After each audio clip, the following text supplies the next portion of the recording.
Tu sais, comme on parle de Black Twitter, moi, je fais partie du Haitian Twitter, OK? Ok. Je ne connais pas. Je ne serai peut-être jamais invitée. Voilà, il faut juste être sur Twitter et se parler au plein d'Haïtiens que vous allez comprendre. Écoute, moi, je trouve que les femmes haïtiennes sont perçues comme la crème de la crème. Écoute, oui, la crème de la crème.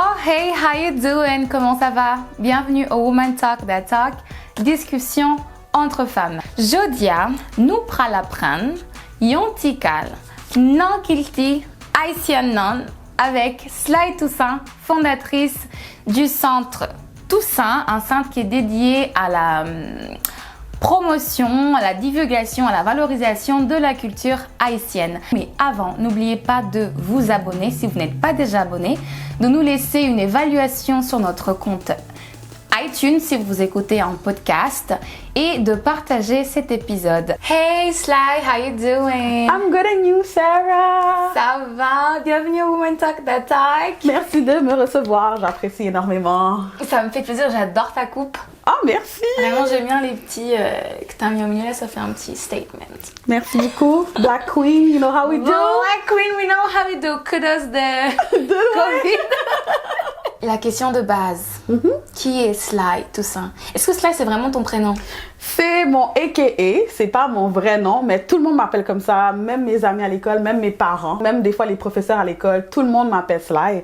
Alors oui, on va y aller avec Sly Toussaint. Qui est Sly Toussaint?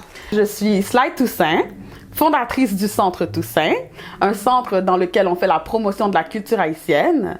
Donc je suis également conférencière, enseignante, et puis j'adore partager mon savoir en ce qui a trait au créole haïtien et à toute la culture haïtienne. Ouais, c'est elle qui m'a appris les mots au début. je vous épargne le temps que ça m'a pris quand même de le prononcer de façon à peu près. Est-ce que j'ai slay un petit peu? T'as bien réussi là, vraiment là. Ok, c'est bon, c'est gentil. Non, elle était bonne, elle était bonne. J'ai fait l'effort quand même pour m'intégrer pour cet épisode.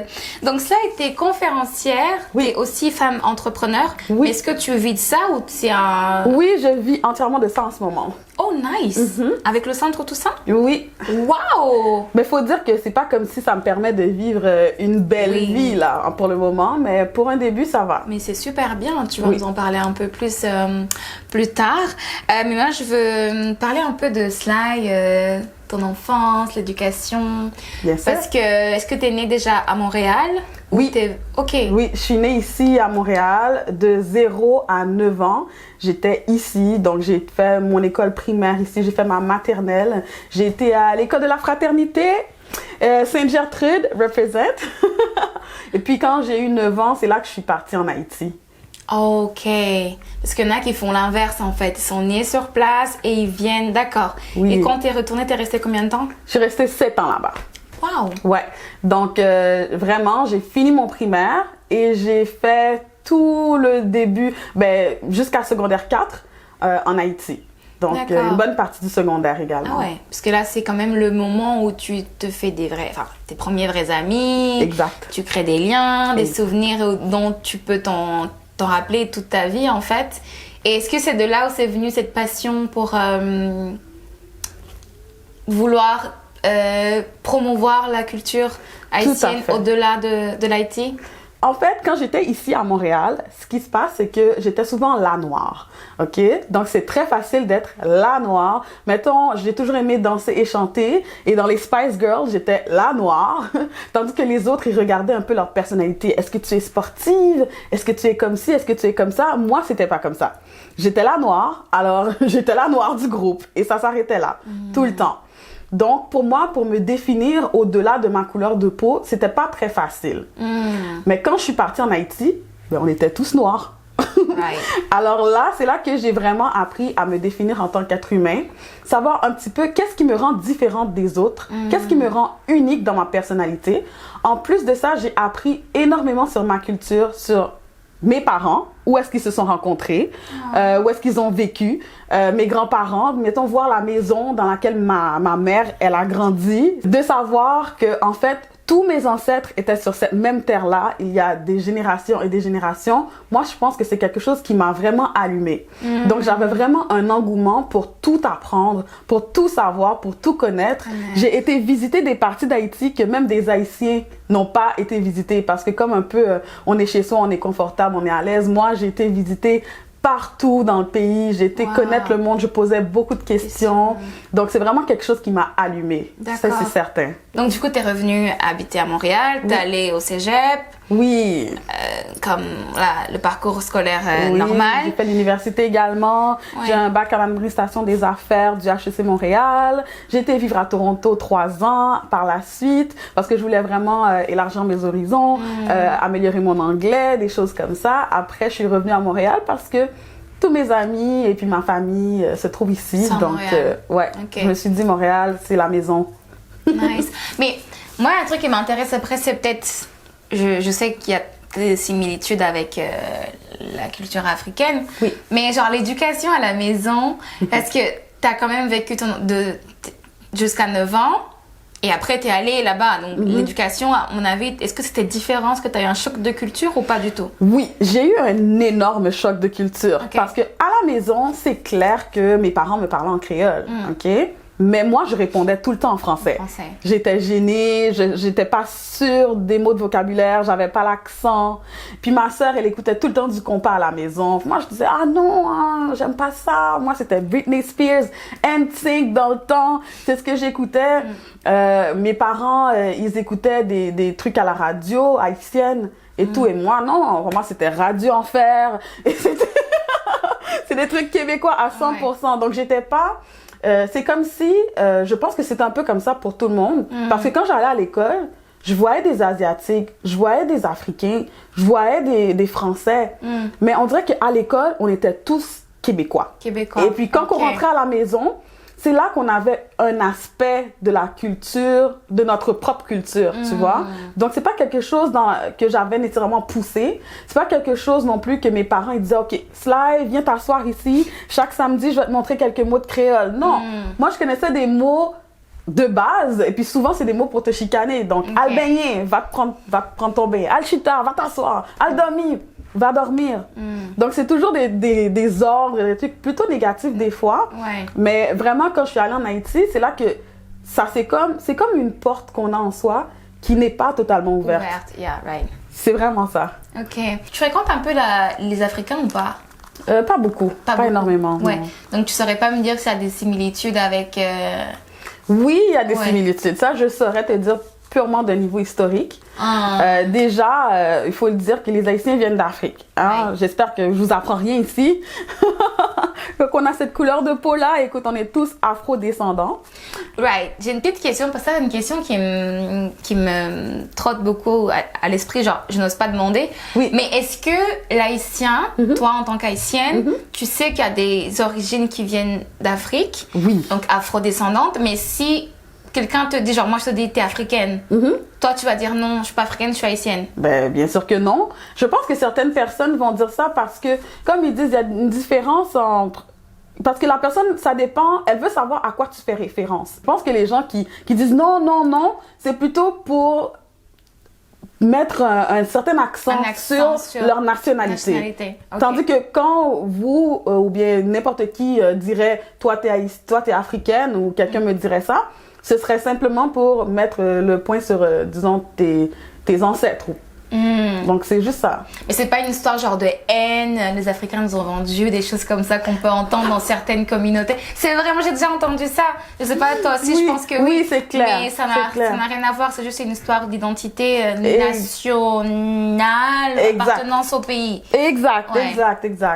Je pense qu'il y en aura toujours des gens qui vont être fâchés pour certaines choses, des gens qui vont aller un petit peu à l'extrême avec ces choses-là. Mais pour moi, on ne fait qu'un. Hein. On ne fait qu'un. I love that. Je pense un peu pareil. Comment et pourquoi avoir créé le centre, tout ça? Tout d'abord, j'ai toujours été entrepreneur. Moi, je pense que à différentes étapes de ma vie, je voulais simplement savoir quelle serait cette entreprise-là que je partirais, qui m'allumerait. Parce que vous savez, l'entrepreneuriat, c'est pas facile, hein. Moi, qu'est-ce que j'ai constaté à mon retour à Montréal, c'est qu'il y avait une grande communauté haïtienne à Montréal. On dit qu'on est beaucoup plus que 200 000 ici. Ouais, et moi, j'avais une question à te poser parce que moi, j'ai l'impression, c'est genre... J'aime pas dire ça, parce que pour moi, il n'y a pas de hiérarchie et tout, mais genre la plus grosse communauté afro-descendante, ici, c'est des Haïtiens. Bien sûr. C'est la communauté haïtienne. Ben, il y a vraiment beaucoup d'Haïtiens au Québec parce que c'est francophone. En fait, si tu penses à toute l'Amérique, à part Haïti et le Québec, il n'y a rien de francophone. Tout est anglais ou espagnol. Ouais. Tu vois? Donc, pour les Haïtiens en question immigration, même quand tu vois qu'ils vont dans d'autres pays en Europe, Asie, Afrique, dans l'autre partie du monde, ils vont souvent se rendre en France. Donc, ils vont aller où il y a déjà une similitude linguistique. Donc, c'est pour ça qu'on vient ici beaucoup au Québec. En fait, nous, en Haïti, c'était la pire colonie française, la pire colonie même européenne d'Amérique. Ok, ça a été la première et la pire. La pire dans quel sens? Parce que les châtiments, accordés aux esclaves étaient les pires. Le labeur qu'ils avaient, c'était les pires. Leur espérance de vie, c'était entre 5 et 7 ans à un moment donné. Donc vraiment, l'esclavage à Saint-Domingue, que ça s'appelait à l'époque, toute l'île, y compris la République dominicaine, c'était vraiment un des pire au monde, dans toutes les colonies. Wow. OK? Puis là, ça faisait que, en fait, le voyage Haïti vers, mettons, les autres colonies d'Amérique, ça se faisait moins. Au contraire, si jamais tu étais un esclave réticent, tu étais difficile, au contraire, ils te menaçaient, ils te disaient, on va t'envoyer à Saint-Domingue si tu ne fais pas attention. Donc, respecte ton maître, respecte les règlements. C'est difficile un peu de dire quand est-ce que ça a commencé, tu vois, parce que on était africains tout simplement. Ouais, c'est ça. On était africains de partout. Alors, il y a des gens qui peuvent utiliser la phrase Haïti est né le 1er janvier 1804 parce que la journée où on a dit nous sommes indépendants, c'est là qu'on est devenu officiellement haïtien. Tandis que c'est une identité qui s'est faite au fil des années de 1492 avec jusqu'à 1804. Donc c'est vraiment dans ces eaux-là que l'identité haïtienne s'est formée. Sinon, il y avait encore des bateaux qui arrivaient en 1790 et ces gens-là, ils savaient qu'ils venaient du Bénin, du Ghana, du Congo. Ils le savaient très bien. Ils savaient très bien, ouais. Merci. merci. Donc, du coup, revenons au centre, parce qu'on a fait un aparté sur l'histoire. Mais revenons, du coup, au centre, tout ça. Donc, voilà. Donc, moi, quand je suis arrivée ici à Montréal, j'ai constaté qu'il y avait vraiment une grande communauté haïtienne ici présente. Tandis que moi, quand j'étais petite, il y avait très l'histoire de école de quartier, etc. On était 2 ou 3 Noirs maximum, là, et on n'était pas tous haïtiens, justement. Je pense qu'on était 2 Haïtiens puis une Africaine. Après, dans l'école, je me rappelle pas qu'il y avait autant de Noirs. Même quand je regarde mes photos de classe, il n'y avait pas vraiment des Noirs. Okay. Alors moi, quand je suis partie en Haïti, déjà là, j'étais super contente, super heureuse. Mais là, en revenant, moi, je suis arrivée, j'étais à l'école secondaire Henri Bourassa. Et là, j'ai dit, oh, mon Dieu, il y a plus de Noirs que dans mon enfance, là! C'est bien! J'aime ça ici! C'est cool! Enfin! Vraiment, c'est ça. Puis j'ai aussi constaté qu'il y a beaucoup de personnes qui n'ont jamais été en Haïti, qui ne parlent pas créole et des choses comme ça, et ils se disent quand même haïtiens. Donc, ils ont quand même cette identité-là culturelle. Qui est très importante. Oui. Ouais. Et moi, j'ai trouvé ça magnifique parce que moi, dans mon enfance, j'ai pas eu cette chance-là. Moi, je ne me disais pas haïtienne.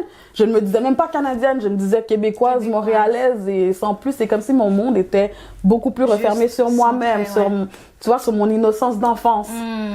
Alors là, je me suis dit, mon Dieu, où est-ce que ces gens-là pourraient aller pour pouvoir développer cette petite porte-là qu'ils ont à l'intérieur d'eux, tu vois? Parce que moi, j'ai eu la chance d'aller en Haïti. J'ai eu l'opportunité de prendre des cours. J'étais tellement curieuse et je demandais tout le temps à mon père, est-ce que tu peux m'amener là? Est-ce que tu peux me montrer ça? Quand j'étudiais des trucs dans les livres et qui me parlaient d'endroits historiques, moi, je voulais absolument y aller. Aller voir. Oui. Wow. Donc là, je me suis dit, il faut faire pareil, mais ici. Et puis, je me suis dit, mon Dieu, c'est vrai que ce serait bien d'ouvrir un centre comme ça, une école, un lieu où toutes les personnes de la culture haïtienne, les personnes qui aiment tout simplement la culture afro, ils pourraient venir et apprendre sur eux, vraiment. Moi, je me suis dit, ce serait ça. Il y a un autre aspect qui permet aussi de connaître un peu tes talents. Ils disent aussi des fois, pourquoi les gens viennent te voir? pourquoi les gens, quand ils font souvent appel à toi. Donc moi, souvent, les gens, ils m'appelaient puis ils me demandaient « Ah, comment est-ce qu'on dit tel truc en créole ?» ou « Comment ça s'écrit ?» Parce que souvent, même si ce sont des gens qui peuvent le parler, ils peuvent pas le lire ou l'écrire. Yes. Alors là, j'ai vu que, c'est vrai que les gens me demandent souvent comment faire ça. Donc, c'est peut-être une force que j'ai, une expertise que j'ai, que je pourrais transmettre. Okay, donc, c'est de là qu'est venue l'idée de l'entreprise. Tu as créé une offre qui répondait à une certaine demande. Exactement. Nice, nice, girl. C'est vraiment bien. Et du coup, aujourd'hui, la mission, est-ce qu'il y a des missions principales? Oui. Ouais. Donc, promotion de la langue, promotion de la culture, et aussi favorisation de la coopération internationale parce que on parle de toute la diaspora haïtienne et même afro parce qu'on est vraiment dans une optique qui est panafricaine. Okay. Moi, je suis convaincue que en fait l'Afrique et Haïti, on a des origines communes et même une destinée commune. Yes. Tu donnes des cours de créole? Oui. Et pour la danse, donc il y a des cours de danse aussi. Est-ce que c'est toi qui as sur les cours ou c'est des professeurs qui travaillent avec toi? Oui, exactement. Donc on a plein de cours déjà là. Donc on a des cours d'histoire d'Haïti, de créole haïtien, de danse haïtienne, de cuisine haïtienne. Puis on fait pas mal d'autres ateliers là qui permettent de faire la promotion de la culture haïtienne en général et même des fois de la culture afro parce que souvent les gens ils se demandent mais ok ils sont arrivés en Haïti, ils étaient où avant? C'était quoi avant? Donc on répond beaucoup à cette question-là aussi, la question africaine. Oui, j'ai des formateurs qui sont spécialisés dans leur domaine. Donc par exemple, on a des cours de percussion haïtienne aussi, tambour haïtien. Oui, et cette personne-là, c'est une personne qui a vécu en Haïti, grandi en Haïti, qui s'y connaît parfaitement, qui a son propre groupe ici et qui a des prix dans ce qu'il fait, tout ça. Et la personne qui fait les cours de danse, mettons, même chose, c'est une fille qui est magnifique, née en Haïti, grandie en Haïti, pris des cours de danse traditionnelle en Haïti, qui est venue au Canada et qui continue à évoluer en danse, qui est à la télé québécoise pour la danse. Donc, tous nos formateurs sont vraiment qualifiés, puis ce sont des experts dans leur domaine, puis ils sont passionnés également. Donc, quand on rentre dans leur cours, on est juste content parce qu'on sent que ces personnes-là nous donnent une partie d'eux, une partie de leur culture. Donc, on apprend vraiment quelque chose qui est plutôt authentique, mais avec une touche de modernité également. Parce qu'on est tous des jeunes. Est-ce que quelqu'un qui n'est pas noir, qui est juste une personne, ça peut être une personne de couleur ou une personne blanche, tout à qui veut dire, écoute, exemple, moi je suis mariée à un Haïtien, j'aimerais apprendre un peu plus, ma fille est mi-haïtienne, mi-québécoise, j'aimerais lui transmettre cette information. Donc, quand c'est comme ça, elle aussi, elle peut venir, même si elle n'est pas... Elle peut venir. Au contraire, on a beaucoup de cette clientèle-là également. Des fois, ce sont des gens aussi qui aiment beaucoup voyager, qui se disent, bon, on va souvent à Cuba, en Jamaïque, Haïti, c'est à côté, voyons voir. Hein? Et puis, tant qu'à y aller, où est-ce que je pourrais prendre des cours de créole? Où est-ce que je pourrais un peu apprendre un petit peu plus sur la culture avant de m'y plonger, tu vois? Donc oui, on a beaucoup cette clientèle-là également. Les choses les plus importantes, si jamais quelqu'un veut apprendre la culture haïtienne, pour toi, selon toi, quelles seraient les choses absolument à connaître pour ne pas avoir l'air d'homme ou genre non intéressé, ou tu sais comment ça se passe? Oui, c'est une question qui est tellement difficile. Question personnelle, je dirais la langue. Prendre des cours de langue, prendre des cours de base de la langue parce que j'ai l'impression que la langue, c'est vraiment une fenêtre sur la culture. Ça te permet de communiquer avec des gens qui sont de cette culture-là, d'apprécier la musique, d'apprécier les œuvres, que ce soit littéraires, musicales, etc. Ça te permet aussi, mettons, une certaine porte vers la danse également, parce qu'on a parlé de musique. Donc, si tu aimes la musique, certainement, peut-être tu vas vouloir danser. Et de cette manière-là, encore une fois, on s'imprègne de la culture. Mais je pense que tous ces aspects-là sont bien. Souvent, les gens, ils viennent tout simplement parce qu'ils veulent un cours de danse afro différent. Parce que nos cours aussi se font avec des tambourineurs en live. Donc, il y a une énergie là qui est très différente. Nice. Et vraiment, ils apprennent à danser. Puis après, ils veulent savoir, mais je danse sur quoi? Qu'est-ce que ça veut dire? Et là, ils viennent dans un cours de langue. Donc, tout est interconnecté. C'est interconnecté. Ouais. J'imagine que tu dois être fière du projet Ah oui, j'adore. J'adore vraiment. C'est comme j'ai dit, c'est tellement près de moi, c'est tellement près de mon cœur, c'est tellement en lien avec mon histoire personnelle que ouais, moi je suis une vendue. Et toutes les personnes qui viennent aussi, quand ils sont contents du service reçu, quand ils sont contents de l'apprentissage, moi il y a plusieurs personnes qui viennent me dire, Sly, avoir été au centre, c'est quelque chose qui m'a aidé dans ma quête identitaire. C'est quelque chose qui m'a aidé à me rapprocher de moi-même et que vraiment, c'est comme si genre, j'ai changé leur vie. Moi, c'est quelque chose ça me donne toujours une petite larme à l'œil. Yeah. Souvent aussi, on est rendu dans l'âge où on commence à avoir des enfants, des choses comme ça. Et souvent, à ce moment-là, tu sais, la personne se dit... Mais mon Dieu, si moi, je ne sais pas parler créole, je ne connais pas ma culture, qu'est-ce que je vais être en mesure de transmettre à mon enfant? Donc, vraiment, à ce moment-là, cette personne-là me dit merci beaucoup parce que sans toi, j'aurais pas eu tout ce beau bagage-là que je peux transmettre à la prochaine génération. Wow! Est-ce qu'il y a des bouquins, des livres, des sites que tu peux conseiller? Parce que moi, j'insiste en fait parce que quand tu arrives à Montréal, je t'ai dit tantôt, je m'en souviens une anecdote. Je travaillais dans un magasin que je dirais pas le nom. Et la cliente, en fait, c'était une haïtienne. Puis elle me voit, elle commence à me parler en créole. J'étais en mode, non, je parle pas créole, moi.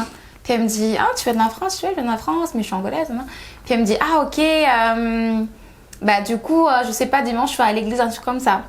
Puis je lui ai dit, non, mais pourquoi tu me parles d'église? Elle m'a dit, attends, t'es pas haïtienne, tu vas pas à l'église, tu connais un ami haïtien. Et je lui ai dit, non, j'ai pas d'amis haïtiens. Quoi? Toi, t'es au Québec et t'as pas d'amis haïtiens? Ça faisait 2 mois, j'étais ici. J'étais en mode, oh mon Dieu. Genre, that's the thing to do. Like, tu dois... Oh my God! Je suis tellement désolée que t'as eu cette expérience. Mais c'était une personne de quelle origine? C'était une haïtienne? Elle était haïtienne? Oui. En fait, c'était vraiment une mémé, genre, dans les 60, 70, tu vois. J'étais mal, j'étais en mode, mais pourquoi? Alors, je dois me chercher un ami haïtien tout de suite. Après, je commençais à faire des events en mode, faut absolument que je rencontre des locaux là, parce que genre, c'est le problème. Mais genre... en fait, c'est vrai quand même, parce que on est tellement nombreux au Québec que la culture haïtienne a vraiment eu un impact sur la culture québécoise aussi en général. Même les mots que les jeunes utilisent dans leur argot de tous les jours, ils vont utiliser des mots comme femme, nègre. Puis ça, c'est clairement des mots 100% haïtiens. Ce qui veut dire femme, homme. Tu vois, ils vont utiliser beaucoup de mots comme ça qui viennent de la culture haïtienne. Donc souvent, on a comme l'impression que tu es nord, tu es haïtien à Montréal, mais c'est une question de nombre. Parce que quand tu vas, par exemple, de l'autre côté de la frontière, là, tu vas à Toronto, c'est pas comme ça. Moi, les gens me voient et me disent, ah oui, tu es jamaïcaine. Ils pensent pas haïtien. Tout simplement parce qu'il y en a moins. Moins, ok. Nice. Super intéressant. Donc, les livres, les bouquins, c'est pour ça. Donc, du coup, si quelqu'un arrive et qui se met l'objectif, faut que je fasse d'amis avec des Haïtiens parce que c'est la base du Québec, de la communauté noire, tu vois, genre, mais t'as pas envie d'arriver genre stupide, tu veux connaître un minimum. Donc, est-ce qu'il y a des livres, est-ce qu'il y a des choses, des sites que tu peux nous conseiller? Oui, ben, plug, centretoussaint.com. Sure. Bien sûr.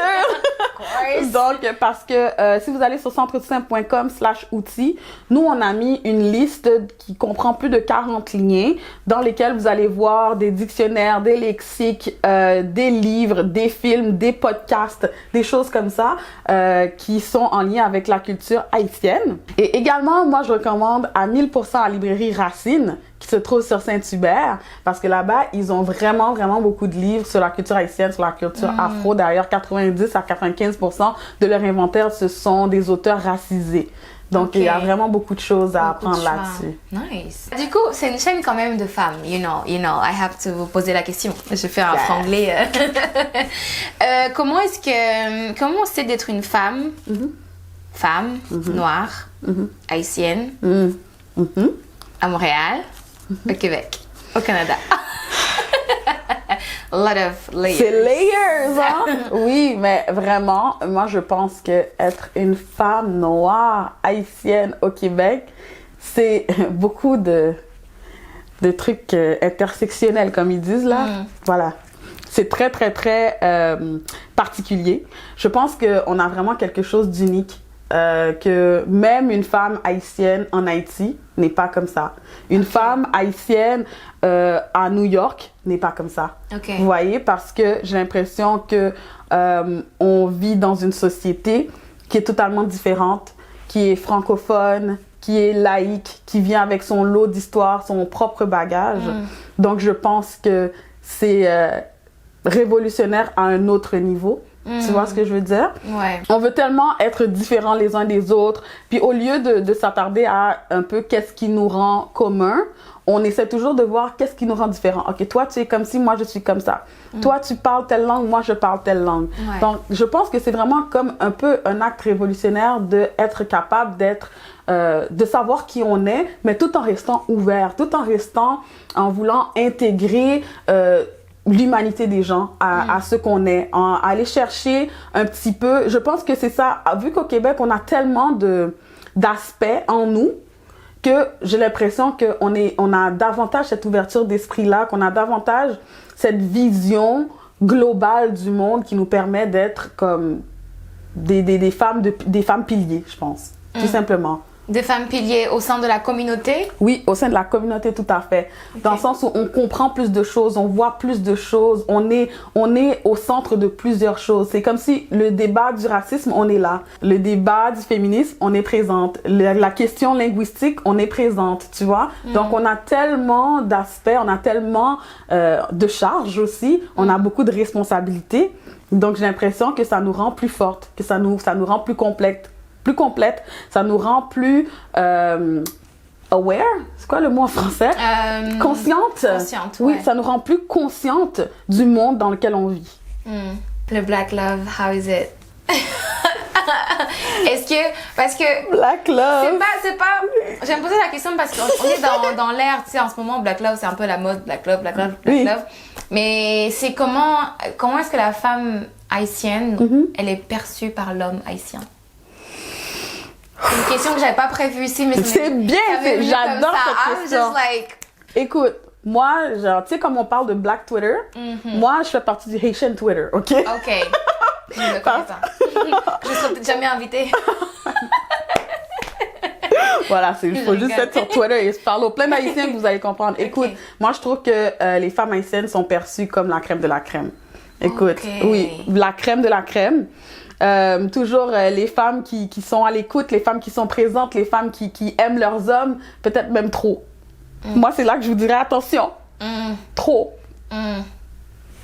Je dis ça, je dis rien. Hein. Pour revenir au point plus sérieusement. Oui. Donc, l'homme haïtien, il respecte, il n'y a pas cette dévalorisation ou ce dénigrement que parfois tu peux retrouver dans des communautés africaines ou noires. J'aime pas dire africaines, genre noires, où les hommes noirs vont être en mode je sors pas avec une noire. Il y en a. Mais en général, c'est plutôt. Ouais. Oh, écoute, moi, je peux pas. Il faut être clair, OK? Ouais. Il y a de ça dans la communauté. On peut pas se fermer les yeux là-dessus. Bien sûr qu'il y en a qui disent que moi, je pourrais pas sortir avec une haïtienne, je veux aller vers d'autres cultures. Mais tout comme, on voit complètement le contraire. Des gens qui disent, moi, si la fille, elle est pas capable de me faire un dirico-lac pois, je peux pas sortir avec elle. Ça, au dirico-lac pois qu'on va nous traduire tout de suite. C'est du riz avec du poulet. Du pois, des haricots. Ah, ok. Oui. Ah, ouais. Donc, c'est un plat traditionnel haïtien. Ouais. Donc, il y a plusieurs personnes qui ne se voient pas marier une femme qui ne serait pas capable de leur donner ça, de leur cuisiner ça à la maison, tu vois. Ouais. Donc, il y a de tout. Il y a vraiment de tout. Ouais. Nice. Je vais rentrer dans les détails parce que ça, c'est un autre sujet vraiment. Oui. Entrer en profondeur, les attentes des hommes et tout. Oui. This is just another whole story. That's another story. Ouais, moi, je pense que aussi, ça dépend avec qui tu te tiens, ça dépend qui y a autour de toi.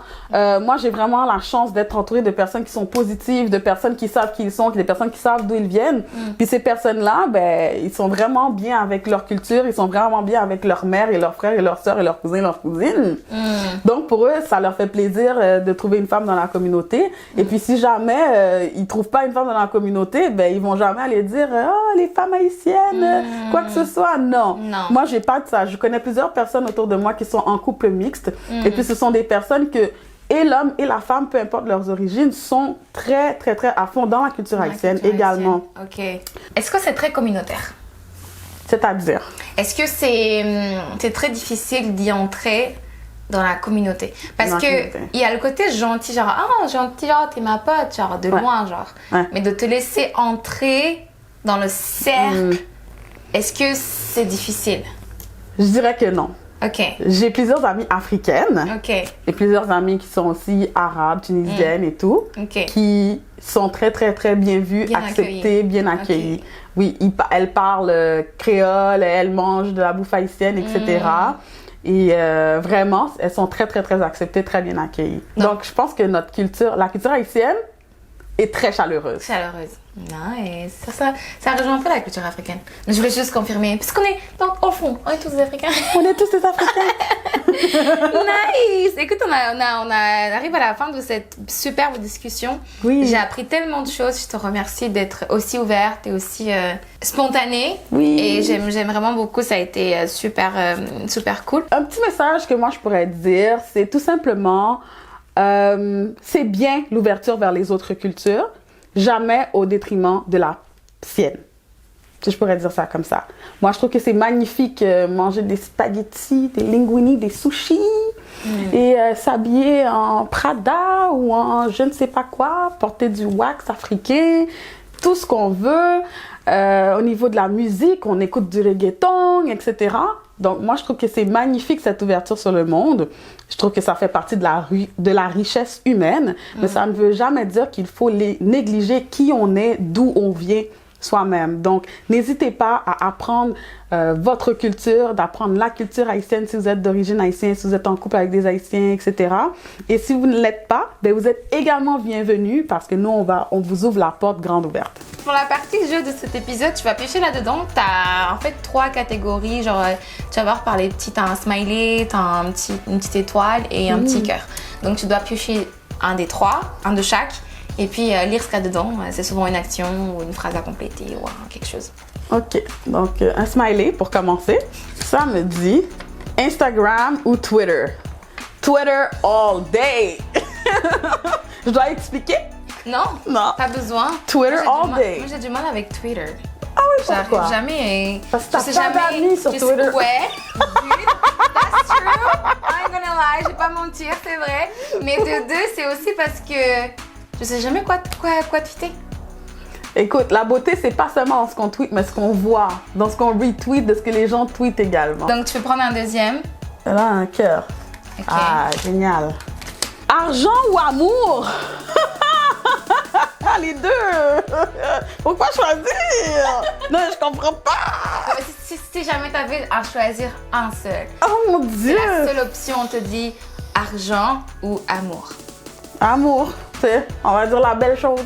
Donc, si jamais il te brise le cœur, tu n'auras que tes yeux pour pleurer. Hein. Non, mais je l'ai l'amour ou je l'ai pas là? J'ai l'amour. C'est vrai, my bad. Amour, amour. C'est l'amour du love 100%. Love 100%, on est broke, puis on vit dans une voiture ensemble, puis c'est ça. Yeah. Et l'étoile? Mon super pouvoir est, c'est ma capacité de décortiquer les choses, même les plus compliquées, ma capacité de te permettre de les comprendre. C'est ça mon super pouvoir. Nice. C'est bien, c'était précis, concis. Donc tu connais, c'est bien défini, c'est clair dans ta tête. J'adore. Oui. Eh bien les amis, on arrive à la fin de cet épisode. Merci beaucoup à tous ceux qui ont suivi l'épisode. Je vous rappelle encore une fois, si t'es pas abonné, abonne-toi à notre chaîne YouTube, partage cet épisode. Et surtout, si tu nous écoutes sur le podcast, laisse-nous une évaluation sur iTunes, sur toutes les plateformes d'écoute dans laquelle tu écoutes ton podcast. Et aussi, si jamais tu veux nous faire un don pour nous aider à se développer, fais-toi un don PayPal, le lien est dans notre bio. Merci beaucoup Sly Toussaint, the boss girl of the day. Merci à trop toi. bien. C'est vraiment trop bien. Merci beaucoup. J'ai vraiment apprécié l'invitation. Yes. Bye bye, à la prochaine. Bye.